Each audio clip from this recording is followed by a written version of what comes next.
할렐루야. 연말도 또 송구영신 예배도 신년 예배도 다 이렇게 비대면으로 방송으로 하다가 드디어 1월 여러분 넷째 주가 되어서야 이렇게 만날 수 있어서 얼마나 반가운지 모릅니다. 하나님의 은혜가 꼭 우리에게 임할 줄로 저는 그렇게 믿습니다. 이 성전에 그래도 최선을 다해서 예배해 나온 여러분, 또 오고는 싶지만 올 수 없어서 또 가정에서 예배하는 성도 여러분, 하나님께서 이 모든 어려운 상황들을 잘 극복해 나가고 이겨나가게 우리를 도와주실 줄로 저는 확신합니다. 성전에서 만나 예배하게 된 것 정말 행복하게 생각하고 얼굴을 볼 수 있어서 너무 반갑고 또 오늘도 이런 은혜가 있게 되어서 너무 감사해서, 자, 우리 하나님께 영광의 박수를 한번 올려드리십시다. 가정에서 예배하시는 분들은 아멘으로 그렇게 댓글을 올리시면 되겠습니다. 성도 여러분, 저는 그 어린 시절 아버지와 어머니가 갈등하면서 생활하는 모습들을 참 많이 보았습니다. 가끔은 어떻게 저렇게 늘 싸우면서 인생을 살아갈까? 어린 시절이지만 행복하고 기쁘고 즐거운 모습보다는 늘 부부의 싸움 속에 살아가는 모습들이 너무 많이 보았던 것 같습니다. 고등학교 1학년 때인데요, 전화가 왔습니다. 아버지가 쓰러져서 병원에 입원해 있으니까 급히 좀 내려오라고. 그래서 내려가 보았더니 정말 아버지가 병원에 입원해 계시는데 의사들이 하는 말이 아마 오늘을 넘기기 어려우니까 그냥 모시고 집으로 가는 게 좋겠다, 이렇게 해서 아버지를 모시고, 그리고 이제 동네까지는 택시를 타고 오고 등에 업고 결국 이제 우리 집으로 들어왔습니다. 그리고 방에 눕히고 하룻밤을 보내죠. 아마 새벽녘쯤 된 것 같습니다. 뭐라고 말하고 말씀을 하시는 것 같아서 가까이 가서 한번 큰 소리로 이야기를 해보시라고 이렇게 말씀을 드렸더니 이야기하시기를 이렇게 말씀하십니다. 어머니한테 그동안에 너무 잘못한 게 많아서 미안하다고. 그래서 제 생각에는요, 주무시고 있는 어머니를 깨워서 직접 말씀하시면 되지, 굳이 나한테 그렇게 이야기를 할까? 그래서 네가 좀 잘하라고 이렇게 말씀을 하시더라고요. 그때는 굉장히 감동이었습니다. 야, 우리 아버지가 이런 이야기도 하실 줄 아나. 그런데 지나놓고 이제 지금 생각을 해보면 정말 말이 안 되는 것 아닙니까? 평상시 살아갈 때에 좀 사랑하고 서로 이해하고 행복해하면서 살았으면 얼마나 좋습니까? 한평생을 다 살고 그래 죽기 전에 잠시 잠깐 잘못했다고 그렇게 이야기하고 세상을 떠나면 그게 뭐가 되는 겁니까? 이해할 수가 없습니다. 살아생전에 함께 할 때에 그때마다 서로 화해도 하고, 그리고 잘못한 게 있으면 서로 용서도 해주고, 그리고 서로 기뻐하고 즐거워하고 사랑하면서 행복하게 인생을 살아가는 게 훨씬 좋지, 평생을 싸움만 하다가 살다가 죽기 전 바로 직전에 미안하다고 잘못했다고 여러분 그렇게 한마디 하고 떠나면 그게 되는 것일까라는 이야기죠. 하루하루 살아가면서 지금 이 순간순간마다 우리가 서로 사랑하고 격려해주고 위로해주고 또 때로는 용서해주고 품어주고 이러면서 살아가면 얼마나 좋을까? 저는 정말 아쉬운 마음이 듭니다. 국민대통합 심포지엄에서 삼성경제연구원 수석연구원인 박준이라는 사람은 이렇게 이야기를 했습니다.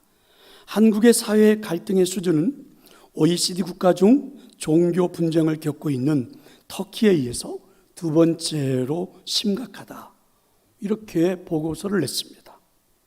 우리나라의 사회적인 갈등은 눈에 보이지 않는 엄청난 비용을 소모하고 있지요. 세대 간의 갈등, 또 회사 안에서는 노사 간의 갈등, 그런가 하면 빈부의 갈등, 또 지역 간의 갈등, 거의 전 세계는 이제 이데올로기 분쟁은 거의 사라지고 있는데도 여전히 한국에서는 이데올로기의 진보와 보수의 갈등, 종교적인 갈등, 또 종교 안에서도 교파 간의 갈등, 더더욱 한국은 아직도 유일하게 남북의 갈등을 여전히 안고 있는, 그래서 정말 세계가 볼 때에는 너무나도 엄청난 비용을 소모하고 있는 그러한 갈등을 하고 있는 사회가 우리가 살고 있는 사회입니다. 특별히 거룩한 성도, 거룩한 교회라는 그 말에 걸맞지 않은 다툼이 여러분 교회 안에서도 얼마나 많은지 모르죠. 객관적인 눈으로 보면 사실은 별 문제도 아닙니다. 자존심을 조금만 버리고 자기 이익을 조금만 버리면 아무런 문제가 되지도 않는데, 교회 안에서도 싸움이 너무 커졌고, 그리고 이제 그것을 교회 안에서 해결하는 게 아니라 노예, 총회, 재판에다가 재판국에 의뢰해서 재판을 벌이는 일들이 비일비재하고, 이제는 그것도 모자라서 사회법정에 교회 안에서 이루어지고 있는 일들이, 재판에 서는 일들이 얼마나 많아졌는지 정말 안타까운 일이지요. 복음을 전하는 일에 소모해야 할 에너지가 엉뚱한 대로 다 흘러가는 것 같은 그런 느낌이 듭니다. 화해라는 말은요, 싸움을 전제로 하고 있습니다. 그리고 여러분, 이 싸움이라고 하는 것은 죄를 지은 인간성의 결과물로 나타나는 게 싸움이죠. 싸움은 죄성에서 나오는 것입니다. 인류의 역사는 전쟁의 역사입니다. 1945년 이후 지금까지 전쟁이 없는 기간은 딱 3주밖에 없었다고 그러죠. 그런데 코로나 바이러스 때문에 이상하죠. 전쟁도 멈춰버렸다고 합니다. 참 아이러니한 일이 아닐 수가 없습니다. 화해라는 말의 사전적인 의미는 이런 거죠. 싸움하던 것을 멈추고 서로 가지고 있던 안 좋은 감정을 풀어 없앰, 이런 의미를 가지고 있습니다. 그러니까 화해는 싸움을 멈추는 거지요. 그리고 안 좋은 감정을 푸는 것입니다. 오늘 하나님이 우리에게 주시는 이 본문의 말씀에는 정말 멋진 화해가 이루어지는 장면이 연출되고 있습니다. 야곱과 에서는요, 20년간 서로에 대해서 원수처럼 여기면서 살았습니다. 야곱은 20년 만에 고향으로 돌아옵니다. 아직은 화해가 되지 않은 상태 속에서 만남이 이루어져야만 합니다. 이때 이제 야곱이 고향으로 돌아온다는 소식을 듣고 야곱을 죽이겠다고 에서는 400명의 군사를 동원해서 쫓아오죠. 야곱은 그런 에서의 마음을 녹여보겠다고 갖은 수단을 다 동원합니다. 살기 위해서 갖은 노력을 다하지요. 재물을 준비해서 마음을 얻고자 합니다. 설령 재물로 그 마음을 녹일 수가 없다면 최소한의 희생을 감수하려고 실바와 비라, 이 두 여종의 통해서 낳았던 아들들을 앞세우고, 그 다음에 레아와 그의 자녀들을 앞세우고, 그 뒤에는 라헬과 요셉 그의 자녀들을 뒤에 세우고, 그래서 만약에 에서의 마음을 얻을 수 없다면 최소한의 희생을 감수하고 맨 뒤에 있는 아내와 자녀만을 데리고라도 피신하겠다라는 게 야곱의 생각이죠. 드디어 야곱과 에서의 만남이 이루어집니다. 아주 긴장되는 그런 순간입니다. 원수와의 만남, 피비린내 나는 싸움이 시작되고 죽고 죽이는 일이 벌어질 수 있는 그 순간이 찾아온 것입니다. 그런데 이상하지요. 오늘 본문에 보면 싸움이 아닌 20년 동안 이루지 못했던 화해가 극적으로 이루어지고 있습니다. 야곱과 에서가 서로 끌어안고 입을 맞추고, 그리고 인사하고 함께 울음을 터뜨리기도 하지요. 에서가 야곱의 가족 식구들을 기쁨으로 맞이하고, 야곱은 화해를 이루고 형 에서의 얼굴을 보니까 마치 하나님의 얼굴을 보는 것 같다라고 고백을 합니다. 형에게 최선을 다해서 선물을 준비해서 대접을 하고, 그리고 극적인 화해를 이루는 장면입니다. 정말 감동적입니다. 20년 동안 이루지 못했던 그 화해가 이루어지고 있는 그런 말씀입니다. 성도 여러분, 새롭게 시작하는 2021년 어떻게 시작하고 싶습니까? 오늘 설교의 제목이기도 하죠. 화해로 출발하고 싶습니다. 꼭 그렇게 되기를 저는 축원합니다. 나의 주변에 많은 사람들, 내 가족 가까이에 있는 부부로부터 시작해서 자녀들과 형제들과 부모와의 관계, 그리고 여러분 더 많은 이웃과 더 많은 사람들과의 화해를 이루면서 2021년 한 해를 성공적으로 마칠 수 있기를 간절히 축원합니다. 성도 여러분, 우리 삶에 화해가 정말 중요할까? 나의 삶에는 꼭 화해가 이루어져야만 하는 것일까? 라는 것입니다. 야곱이 20년 동안 타지에서 열심히 일해서 성공했습니다. 4명의 아내, 12명의 아들, 1명의 딸. 라반과 그의 아들들이 부러워할 만큼 많은 재산을 모을 수가 있었죠. 20년 동안 종처럼 쉼없이 일해서 얻은 사회적인 성공입니다. 야곱은 그 성공을 등에 업고 이제 하나님이 약속해 주신 땅 고향으로 돌아옵니다. 그런데 형 에서와의 화해가 이루어지지 않은 상태에서는 지금 야곱이 거둔 그 성공은 아무런 행복을 줄 수가 없습니다. 오히려 더 불안하고 답답하고 고민스럽기만 합니다. 그래서 야곱에게 있어서는 이 형과의 화해는 반드시 이루어야만 하는 그런 일이지요. 그런데 사실 이것은 우리에게도 동일한 주제가 됩니다. 우리에게서도 더더욱 핏줄인 나의 형제와의 화해가 이루어지지 않고 행복을 말할 수 있을까? 여러분, 오랫동안 우정을 쌓은 친구와의 화해가 되지 않은 상태 속에서 내가 살고 있는 내 삶의 주변에 이웃들과의 화해가 이루어지지 않은 상태 속에서 더더욱 후일의 천국에서 함께 살아갈 나의 형제와 자매가 될 옆에 있는 성도들과의 화해가 이루어지지 않은 상태 속에서 인생이 행복할 수 있을까? 이건 거의 불가능한 일 아닙니까? 20년 동안 원수처럼 지냈던 야곱과 에서의 화해는 어떻게 이룰 수 있었을까? 우리들의 삶에서 그러면 화해를 이루려면 우리는 어떻게 해야 할까? 먼저 하나님과 화해가 이루어져야만 합니다. 고린도후서 5장 20절에 보면 이런 말씀이 있죠. 그러므로 우리가 그리스도를 대신하여 사신이 되어 하나님이 우리를 통하여 너희를 권면하시는 것 같이 그리스도를 대신하여 간청하노니 너희는 하나님과 화목하라. 하나님과 화해하는 것은 성경에 나타나는 명령입니다. 명령. 화해하라.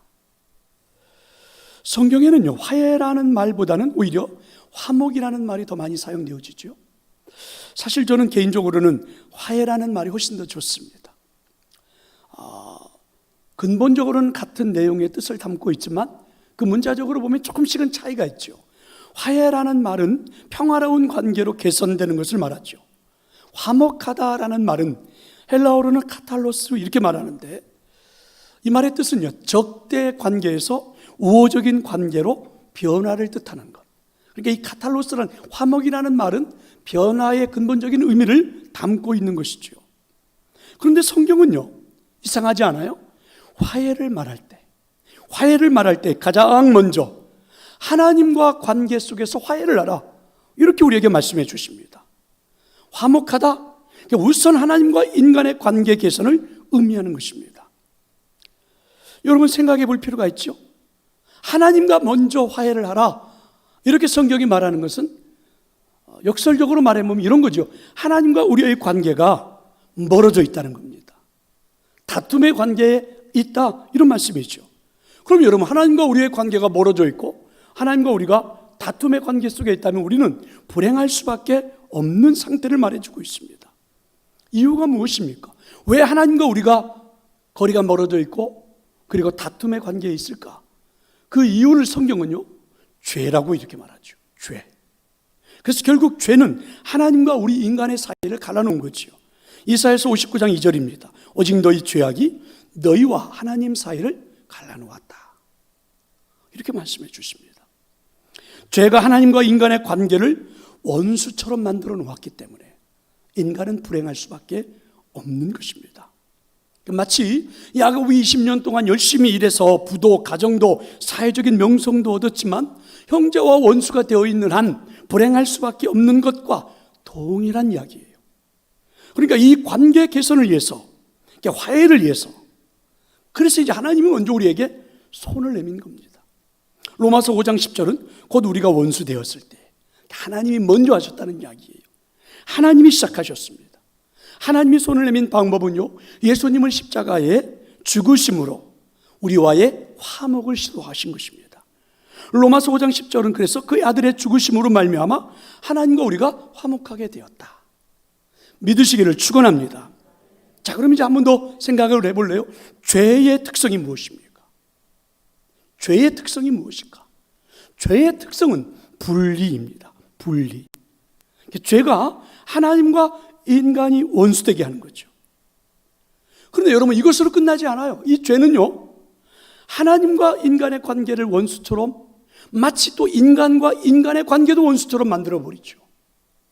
여러분, 자녀와 부모의 관계도, 부부의 관계도, 형제와의 관계도, 그런가 하면 여러분, 이 죄는요, 인간과 자연과의 관계도 분리를 시켜버립니다.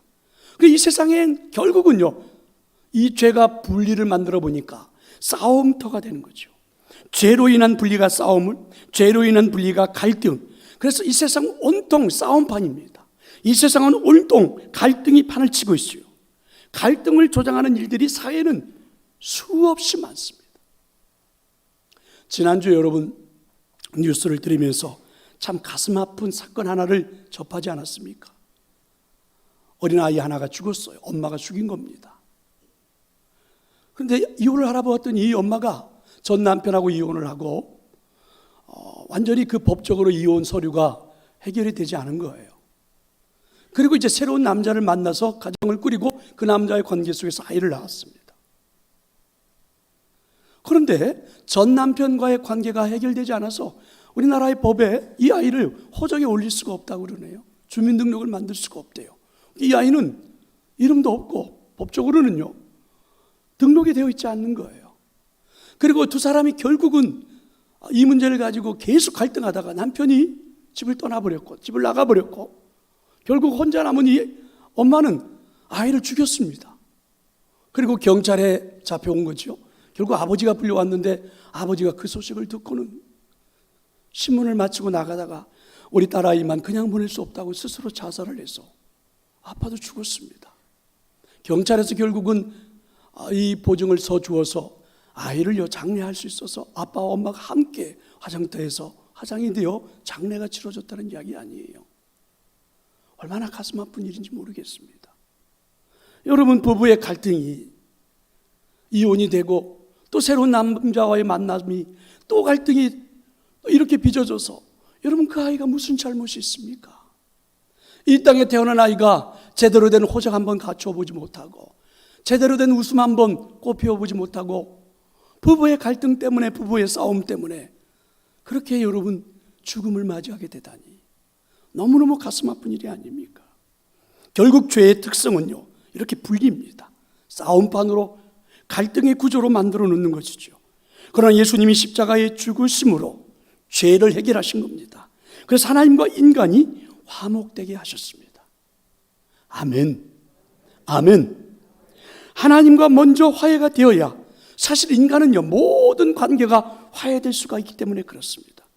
그래서 성경은요, 하나님이 우리와의 화해를 위해서 애쓰고 노력하는 내용들이 기록되어 있는 게 성경이죠. 창세기서부터 요한계시록까지는 끊임없이 인간 세상에 펼치시는 하나님이 우리들과의 화해를 위해서 일하고 계시는 내용들입니다. 그래서 결국은 예수님이 오셨고 예수님이 죽으신 거죠. 하나님과 우리와의 화해를 위해서 말입니다. 그럼 여러분, 하나님이 이루시는 이 화해를요, 조금만 더 구체적으로 좀 더 깊이 한번 들어가 보면 이렇습니다. 하나님이 우리와의 관계 개선을 위하여, 화해를 위하여 손을 내밀 때에 그럼 우리는요, 무엇을 해야만이 하나님과의 온전한 화해가 이루어질 수 있을까요? 이것은 이제 구약에 나오는 그 레위기 법전, 그러니까 법을 제사하는 것을 법으로 만들어 놓은 이 레위기 법전 가운데서 한번 찾아보면 좋은데, 속죄제라는 제사가 있습니다. 속죄제라는 제사는 하나님과의 관계 회복을 위해서 하나님께서 용서해 주시고 그리고 하나님의 노여움을 푸는 행위입니다. 하나님 앞에 나와서 속죄제를 드린 사람에게 하나님이 용서하시고 화해하시는 그런 장면입니다. 그러면 이 속죄제는 하나님께서 직접 용서해 주시고 우리와 화해를 하고자 하시는 하나님의 그 행위가 담겨 있는 거죠. 이것이 이제 발전해서 신약에 오면 예수님께서, 하나님께서 직접 오셔서 예수님이 속죄 제물이 되게 하는 거죠. 그래서 하나님은 놀라운 사랑의 행위를 우리에게 보여준 겁니다. 우리와의 화해를 위해서, 인간과의 화해를 위해서 하나님이 이렇게 최선을 다한 거죠. 자, 그렇다면 하나님과의 화해를 위해서 우리 사람들은 어떤 행위가 담겨야 할까? 우리는 어떤 행위를 해야 하느냐 하는 것입니다. 로널드 롤 하이저라는 사람은 성찬의 영성이라는 책에서 이런 표현을 했습니다. 일상의 삶 속에서 솔직한 사과가 상대방과의 화해를 이끌어내듯이 솔직한 회개는 하나님과의 화해를 이끌어낸다. 저는 100% 동감합니다. 맞다고 생각합니다. 그러니까 회개는 하나님과 화해하는 길이지요. 인간이 해야 하는 행위는 바로 회개인 것입니다. 그게 바로 하나님과 화해하는 방법입니다. 그러니까 속죄제는 우리 인간들의 입장에서 볼 때는, 사람들의 입장에서 볼 때는 회개의 행위가 담겨 있는 제사죠. 이것을 여러분 지금 이 신약시대에 우리가 오늘 예배하는 이 시대는 예배 행위입니다. 저와 여러분이 예배를 드리고 있는 이 행위 자체는 바로 하나님을 향하여 우리가 회개하고 있는 행위가 담겨 있는 것입니다. 누가복음 15장 21절에 가보면 이런 말씀이 있죠. 아들이 이르되 아버지 내가 하늘과 아버지께 죄를 지었습니다. 탕자에 대한 이야기입니다. 둘째 아들에 대한 이야기죠. 아버지에게 죄를 짓기 전에 이미 하늘에 대한 죄를 지었다 이런 말을 해요. 하나님께 죄를 짓고 나니까 아버지께도 사람에게도 죄를 지었다는 그런 고백입니다. 그런데 여기서 하나님과 화해하는 장면이 그 탕자에게서, 둘째 아들에게서 하나의 팁으로 우리에게 주어집니다. 하나님과 화해하는데요, 아버지와 화해하는데 아주 간단합니다. 돌아오기만 하면 되죠. 둘째 아들이, 탕자가 아버지 품으로 돌아오기만 하면 돼요. 아버지는 더 이상 아들에 대해서 묻지도 따지지도 않습니다. 돌아온 아들을 향해서 옷을 입혀주고 가락지를 끼우고 신발을 신기고 완전한 신분을 상승시켜 주시고 다 해결해 줍니다. 더 이상 묻지도 않습니다. 이게 회개죠. 돌아오는 것, 돌아오는 것입니다. 회개하면 그래서 갈등이 끝나고, 회개하면 화해가 시작되는 것. 아주 간단하지만 너무너무 중요한 요소를 성경은 보여주고 있습니다. 그런가 하면 화해라고 하는 것은요, 결코 긴 시간을 필요로 하지 않습니다. 장시간을 필요로 하는 게 아니에요. 예수님과 함께 십자가에 달렸던 그 한편의 강도를 한번 생각해 볼래요? 그는 평생 아마 하나님을 멀리했을 겁니다. 예배하지 않았을 거예요. 아마 이 강도는 11조를 드려본 적도 별로 없을 겁니다. 선행하고는 거리가 멀었을 거예요. 다른 사람을 위해서 봉사해 본 적도 별로 없을 거예요. 그가 했던 것은 딱 하나밖에 없습니다. 회개하는 마음, 회개하는 마음. 이 사람은 예수님께 이렇게 말씀하잖아요. 당신의 나라가 임하실 때 나를 기억해 주십시오. 딱 한마디입니다. 근데 여러분, 이게 진정한 속죄의 회개였습니다. 한 번의 회개로 하나님과의 영원한 화해가 이루어진 거죠. 이 사람이 이렇게 한 번 회개하고, 그리고 여러분 십자가에서 내려오지 못하고 죽기는 했지만 그 다음에 예수님께서 하시는 말씀을 들어보세요. 네가 오늘 나와 함께 낙원에 있을 것이다. 할렐루야. 믿으시기를 축원합니다. 하나님의 이런 화해를 위하여 속죄제를 만들었고, 그리고 우리에게는 이런 회개 행위를 통해서 완전한 그리고 화해의 행위를 이루시는 것입니다. 저와 여러분에게 이런 하나님의 은혜가 나타난 줄로 믿습니다. 가정에서 예배하는 성도 여러분, 하나님과 화해가 이루어졌다고 확실하게 믿는다면 여러분들도 아멘이라고 한번 댓글도 달고 표현해 볼 수 있기를 원합니다.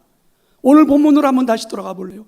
창세기 32장 24절 이하, 오늘 본문이 있기 전 바로 앞절에 가보면 야곱이 에서와의 만남을 앞두고 있습니다. 에서와의 싸움을 앞두고 있습니다. 그런데 그 순간에 야곱은요, 아주 처절하리만큼 하나님을 만나려고 하는 것을 볼 수 있지요. 하나님이 보낸 사자를 붙잡고 사정을 합니다. 하나님을 만나는 것이 지금 야곱에게는 가장 중요한 일입니다. 인생에 있어서 이보다 더 중요한 일이 있을 수가 없습니다. 지금까지 야곱은 하나님의 은혜로 살아온 것도 사실이죠. 그런데 지금처럼 하나님을 찾지 못했던 것도 사실이에요. 그러나 지금 이 순간은 야곱은 생명을 걸고 하나님과 관계 개선에 최선을 다합니다. 그리고 결국 하나님은 야곱을 만나셨고 하나님은 야곱의 이름을 바꾸어 주십니다. 관계가 개선되어진, 화해가 이루어진 하나의 특징이지요. 그래서 그의 이름이 바뀌어 지어졌는데, 내 이름을 다시는 야곱이라 부를 것이 아니요 이스라엘이라 부를 것이니. 할렐루야. 하나님과의 관계가 개선되어진 모습을 볼 수 있습니다. 성도 여러분, 하나님과의 화해가 절대적으로 필요한 이유입니다. 하나님과 화해하지 않으면 여러분, 인간과 인간의 화해도 사실은 불가능합니다. 이럴 수가 없습니다. 여러분, 왜 그렇습니까? 인간의 죄성 때문이라고 했잖아요.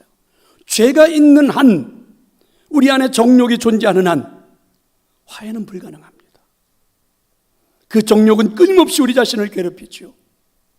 내 안에 죄가, 내 안에 정욕이 살아있는 한 화해하려고 할 때마다 자존심이 자꾸만 발동을 하죠. 창피합니다. 어떤 때는 내가 화해를 요청하는 게 굴욕처럼 여기지기도 하죠. 내가 왜? 이러면서 거부하기도 하죠. 우리 안에 죄가 사로잡아 있는 한, 우리 안에 죄가 살아있는 한 화해는 불가능하다는 말이죠. 인터넷을 보다 보니까 아주 재미나는 글이 하나가 있더라고요. 아주 부부싸움이 잦은 그런 가정이 하나 있었습니다. 이 부부들이 하루는 서로 대화를 했어요. 우리가 싸움을 하다 보니까 너무 막심한 손해도 있고 불행하니까 이제부터 우리들이 싸우지 않는 방법을 한번 생각해 보자. 그래가지고 이 부부가 둘이 이야기를 하다가 이렇게 결론을 냈습니다. 내가 기분이 나쁠 때는, 남편이 기분 나쁠 때는 아내가 좀 비위를 건드리지 말고 그 이야기를 들어주기로 하자. 아내가 기분이 나쁠 때는 좀 남편이 비위를 건드리지 말고 이야기를 들어주기로 하자. 자, 이렇게 이제 이야기를 한 거예요. 그러면 상대가 기분이 나쁘다는 걸 어떻게 알아요? 그래서 서로가 표시를 하기로 하자. 남편이 기분이 나쁘다고 생각할 때는 모자를 이렇게 좀 삐딱하게 쓰자. 아내가 기분이 나쁘다고 생각할 때는 앞치마를 옆으로 돌려서 이렇게 입자. 그러면 이제 서로가 지금 내가 기분이 나쁘다는 것을 표시하는 거니까 그때는 우리가 건드리지 말기로 하자. 그래서 여러분 굉장히 많은 효과를 봤습니다. 모자를 하루 일과를 마치고 집으로 돌아오는 남편이 모자를 삐딱하게 쓰고 있으면 오늘 남편 기분이 나쁘구나. 최선을 다해야지. 비를 안 건드리려고 노력을 했어요. 집에 돌아와 봤더니 남편이 아내가 앞치마를 옆으로 이렇게 입고 있습니다. 그러면 아예 처음부터 기는 겁니다. 청소도 하고 설거지도 하고 그리고 기분을 맞춰주는 거죠. 어느 날이었습니다. 남편이 집에 들어왔는데 글쎄 모자를 빼딱하게 쓰고 들어온 거예요. 기분이 나쁜 거죠. 근데 보니까 글쎄 아내도 앞치마를 옆으로 차고 있는 겁니다. 아내도 기분이 나쁜 거예요. 가만히 생각해보니까 두 사람은요, 서로가 기분이 나쁠 때는 어떻게 해야 되는지 이야기를 안 했어요. 그래가지고 서먹서먹하다 도로 큰 싸움판이 벌어지고 가정이 완전히 전쟁터가 됐다라는 그런 이야기죠. 성도 여러분, 우리가 화해가 가능할까? 우리끼리 화해가 가능할까? 우리 안에 들어있는 죄를 가지고 있으면서 우리가 화해가 가능할까? 한마디에 미안하다는 말 한마디가 화해가 가능할까? 전화 한 통에서 내가 그때는 몰라서 그랬어요 하고 말 한마디가 화해가 가능할까? 만나서 여러분 우리가 식사 한번 하면 화해가 가능한 걸까? 상대방에게 여러분 나의 잘못을 빌고 용서해달라고 말 한마디 하면 모든 화해가 다 풀리는 것일까? 여러분 우리가 살아보지만 아니잖아요. 설령 화해하는 말을 들었지만 여전히 우리 마음의 감정은 그대로 있잖아요. 여전히 우리 마음의 정욕은 욕심은 그대로 살아있어서 불가능하잖아요. 여전히 우리는 여러분 갈등하고 싸우며 살아가잖아요. 그래서 인간의 그 죄는요 이렇게 우리를 불리하게 만드는 거죠. 그래서 인간의 죄는 하나님만이 해결할 수 있는 겁니다. 그래서 예수님을 보내주신 것이고, 그래서 여러분 예수 그리스도를 믿는다는 것, 내가 주님을 영접한다는 것은 내 잘못을 인정하는 것이고 내가 용서를 구하는 행위이고 바로 회개하는 것입니다. 그 회개가 바로 예배이고 그 회개가 바로 기도이고 그 회개가 바로 오늘 예배하는 찬양이지요. 반드시 이것이 우리에게 있어야 한다는 거지요. 이것이 있어야만이 화해가 시작될 수 있다는 것입니다. 믿으시기를 축원합니다. 이렇게 화해를 이루어야만이 욥기서 22장 21절이 우리에게 말해주는 것처럼 너는 하나님과 화목하고 평안하라. 그리하면 복이 내게 임하리라. 그렇습니다. 하나님과 화해한 사람은 복받은 사람이죠. 그 다음에 더 큰 복이 임하기도 하죠. 성도 여러분, 하나님과 화해합시다. 이미 하나님 우리에게 손을 내미셨습니다. 이제 우리가 해야 하는 행위만 남아있지요. 회개하는 행위. 그래서 기도하고 예배하고 찬양하고 이렇게 살아가는 행위 꼭 이룰 수 있기를 축원합니다.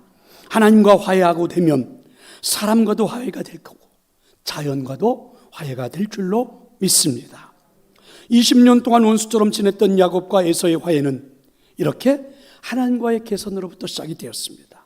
그러면 하나님과 관계 개선을 이룬 야곱에게는 어떤 일이 일어날까요? 비로소 에서와의 화해가 이루어집니다. 비로소 사람과의 화해가 이루어지는 것입니다. 고린도후서 5장 18절은 이렇게 말씀하죠. 우리에게 화목하게 하는 직분을 주셨다. 화목하게 하는 직분을 우리에게 주셨다. 여기서 말하는 우리에게라는 말은 바울과 그의 제자들만 말하는 게 아니라 예수님을 구주로 영접한 저와 여러분, 이 세상에 믿음을 갖고 사는 사람 모두를 말하는 겁니다. 우리가 예수님을 구주로 영접하는 순간 하나님은 우리한테 화해자, 화목할 수 있는 자로 세워주셨다는 거죠. 우리가 교회에서 부르고 있는 직분이 있습니다. 목사, 장로, 권사, 집사.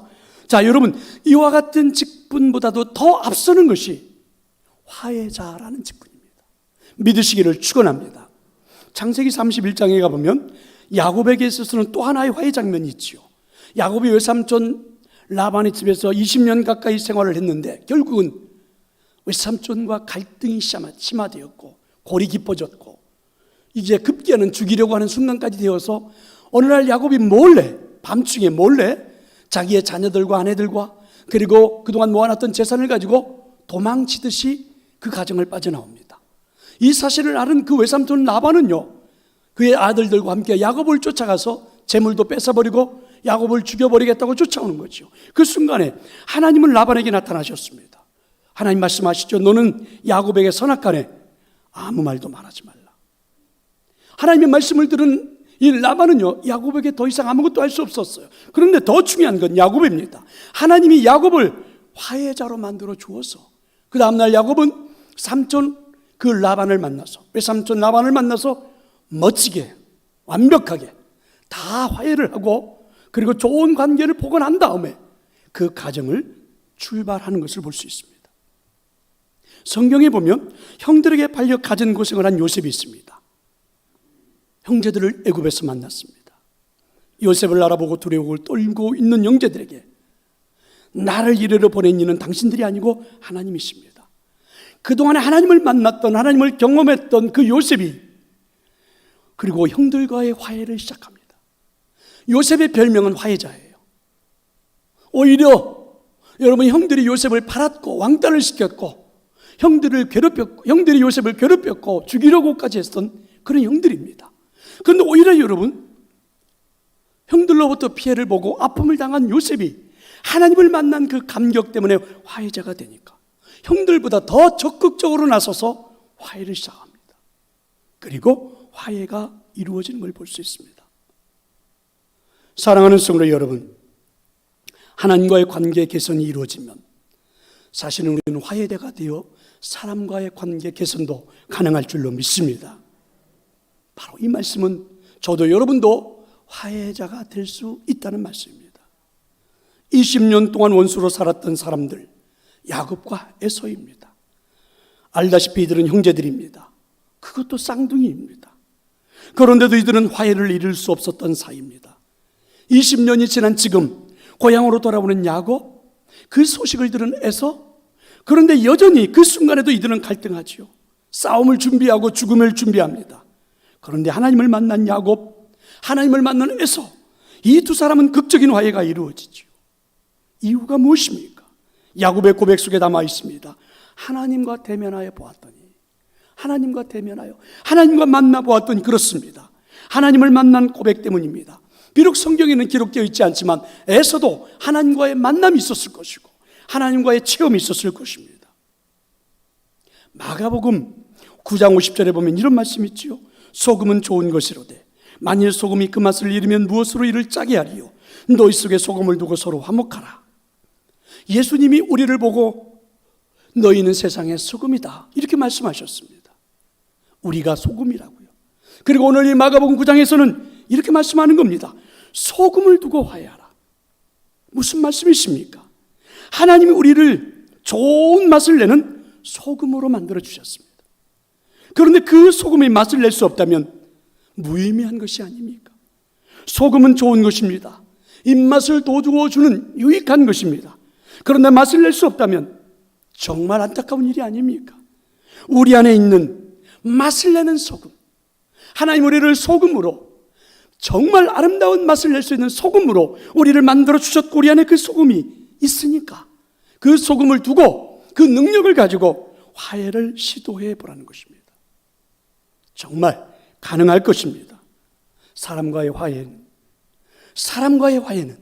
옆에 있는 이웃과의 화해는 가능하도록 하나님 우리를 만들어 주셨고 또 명령이기도 합니다. 여러분의 꼭 일어나기를 저는 축원합니다. 종교개혁자 루터와 쯔빙길리, 한 시대에 종교개혁을 위해서 일했던 사람들입니다. 근데 이 사람들은 방향이 서로 달랐지요. 그래가지고 늘 반대 의견 때문에 충돌이 일어나고 싸움이 잦았습니다. 심지어는 대화할 때 서로 얼굴도 붉히고 얼굴도 보지 않으려고 할 정도로 싸움이 잦았지요. 어느 날 이 두 사람이 함께 스위스에 있는 한 산에 오르게 되었습니다. 그런데 산에 오르다 보니까 두 마리의 염소가 있는데 아주 매우 좁은 다리에서 염소 한 마리 정도만 지나갈 수밖에 없는 그 다리 위에서 서로를 노려보고 있는 겁니다.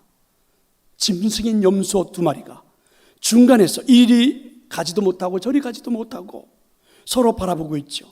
가만히 옆에서 보니까 한판 싸움이 벌어질 것 같은 분위기입니다. 그런데 이상한 일이 벌어지죠. 갑자기 한 염소가 납작 다리를 펼치고 엎드리는 겁니다.